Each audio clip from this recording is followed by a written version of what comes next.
குடும்பம் வந்து அதிமுக குடும்பமா இருக்கு.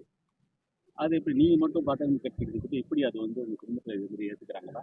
இல்ல வாயும் பயிறு வேற வேற, ஒருத்தவங்களுக்கு கொள்கைகள் வேற.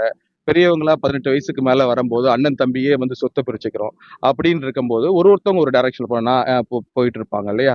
எனக்கு ஒரு சிந்தனை, என்னோட சிந்தனைகள் வந்து தொலைநோக்கு சிந்தனைகள். அந்த நாடு நல்லா இருக்கணும், தமிழ்நாட்டு மக்கள் நல்லா இருக்கணும் அப்படின்னு சொல்றது. ரெண்டாவது, எங்க அப்பாவுக்கும் என் தம்பிக்கும் அவங்களுக்கு சின்னங்கள் முக்கியமா இருக்கு. எனக்கு புரட்சி தலைவர் என்னை தூக்கி ஆசீர்வதிக்கப்பட்ட ஒரு பையன் நான்.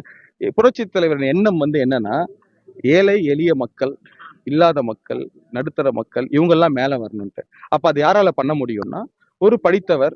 அது ஏற்கனவே பண்ணி காமிச்சிருக்காரு. சுகாதாரத்துறை அமைச்சரா இருக்கும்போது பண்ணி சாதனைகளை படைச்சிருக்காரு. யார், நான் சொல்லல, அப்துல் கலாம். நான் கனவு காணும் இந்தியாவை உருவாக்க முடியும் என்றால் அது டாக்டர் அன்புமணி ராமதாஸால் மட்டுமே முடியும் என்று அவர் சொல்லியிருக்காரு.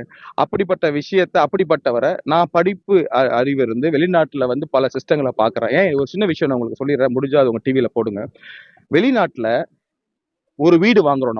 இப்ப நம்ம எல்லாம் வீடு வாங்க போறோம் அப்படின்னா, ரெண்ட்டுக்கு போறோம், வாடகைக்கு போறோம் அப்படின்னா, நம்ம வந்து எதை பார்த்து போவோம்? ரோடு நல்லா இருக்கா அப்படின்னு பார்த்து போவோம். அங்க எப்படி போவாங்கன்னா, முதன்மையா என்ன வைப்பாங்கன்னா, நல்ல மருத்துவமனை இருக்கா அப்படின்னு பார்ப்பாங்க, நல்ல பள்ளிக்கூடங்கள் இருக்கான்னு சொல்லி பார்ப்பாங்க. அதுக்கேற்று போட்டி போட்டுப்பாங்க, இந்த வீடு இங்க வாங்கலாம், அது மாதிரி வீட்டு விலைகளும் அதிகமா இருக்கும். நான் சொன்ன பள்ளிக்கூடமும், நான் சொன்ன மருத்துவமனையும் அரசாங்க மருத்துவமனை, அரசாங்க பள்ளிக்கூடங்கள். இங்க நம்மளால அப்படி மனதார போய் சேர்க்க முடியுதா? இல்ல. அப்ப படித்தவர்களா வரும்போது அந்த மாதிரி யூகேல நான் அனுபவிக்கிறத இங்க எல்லாரும் அனுபவிக்க முடியும்னா, அன்புமணி ராமதாஸ் மாதிரி ஒரு படித்தவர் வரும்போது நடக்குங்கிறனால என்ன பணிகள்